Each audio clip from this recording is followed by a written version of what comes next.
Okay, so we're back and I'm going to show how I do the casings.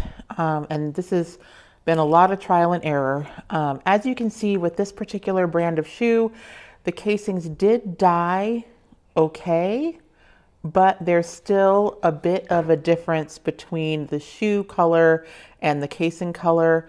Many of you will have found out that some of the dye doesn't take at all on some of the different shoes, and so this is a way to make that match.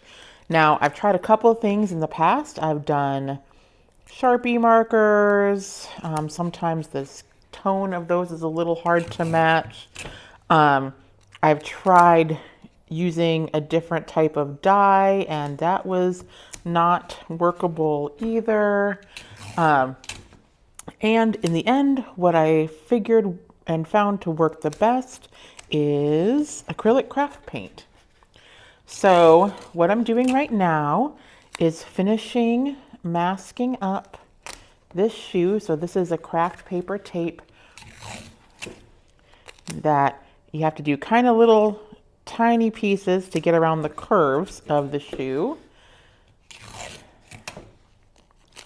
But when you get all the way done, I'll show you this one here. You can see I have the casing masked off so that I can airbrush it and that I will not get any of the paint on the satin of the shoe. So, like I said, what I have found to be the best is just acrylic craft paint. This stuff is super cheap. It's just, $1.50, I think, about per jar.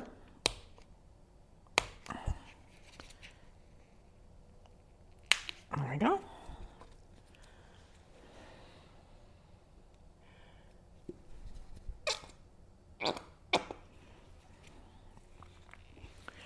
Now, these I do not have recipes mixed up for yet, but I do mainly at this point, I just kind of eyeball it. So this is a light brown that I found at an art supply store. And I'm just going to put a touch in here.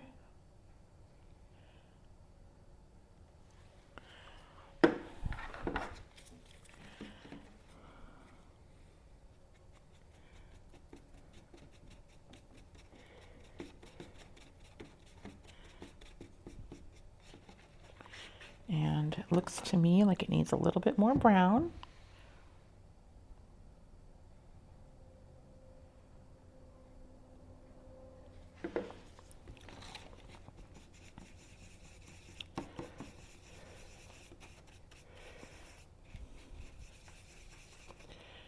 And I'm referencing the shoe color next to what I'm doing here.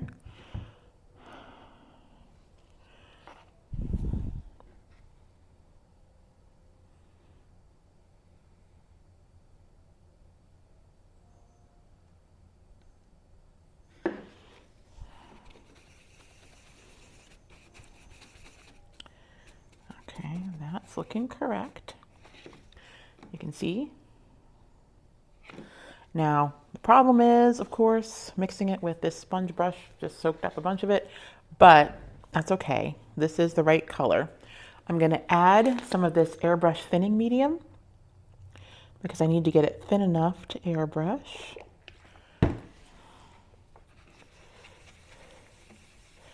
So when I mix it, it'll take some of it out of the sponge brush so that we can get that paint available for us to use.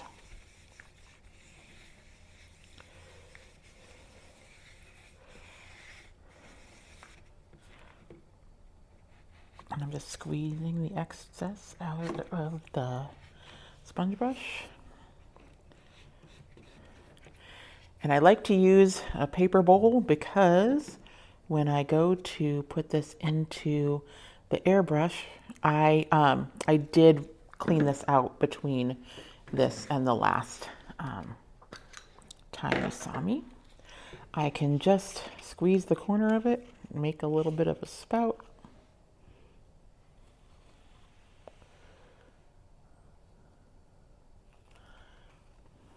pour that in. I'm going to go ahead and turn this on and show you how I do these casings.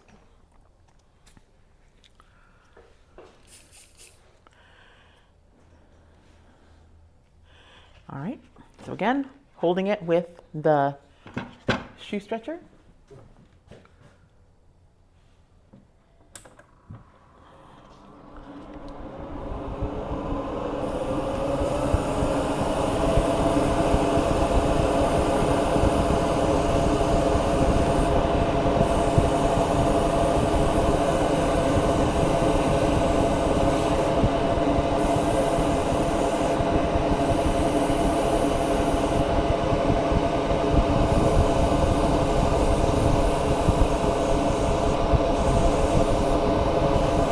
Now, because the dye took pretty well here, I don't need to do too much on this to really make sure that it's, good.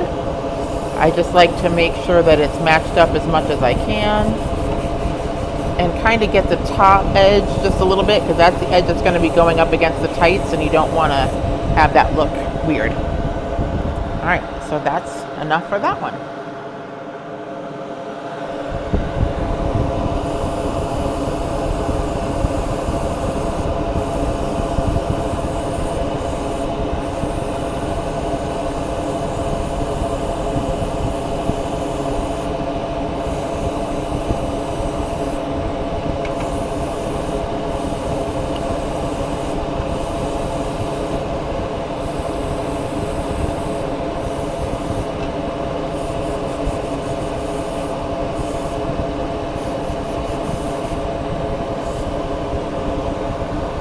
So again, I'm just looking it over, making sure that I've gotten all the edges. And the tape, you can see, helps just help any overspray that happens so that you're not getting it on the satin of the shoe.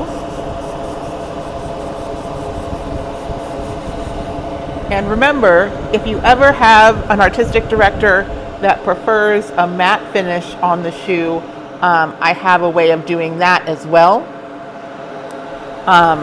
There is a way to add a little bit of a mattifying addition to the dye that helps take the shine off the shoe. So this can also be, the paint can also be used for ribbons and elastic, but what I have found is that the paint makes the ribbons and elastic more stiff than at least what my dancer prefers.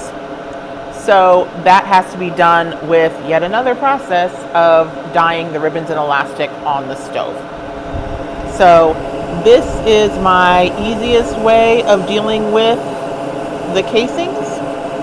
And I just want you to notice, I did not even use all of the little bit of paint that I used to mix it up.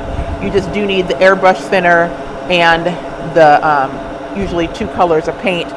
If you absolutely had to, and I'm going to do that just for, making sure the tops are good, you can just brush this on with a brush. And so if you want to make sure that that top line is really clean and matches in with your tights really well, you can also just do this with a sponge brush and not worry about the airbrush process for the casings. But I do really recommend that you take the time to put the masking tape on, because it really does make a difference. If you get paint on the satin, it looks different. So yeah, that's how you do that part.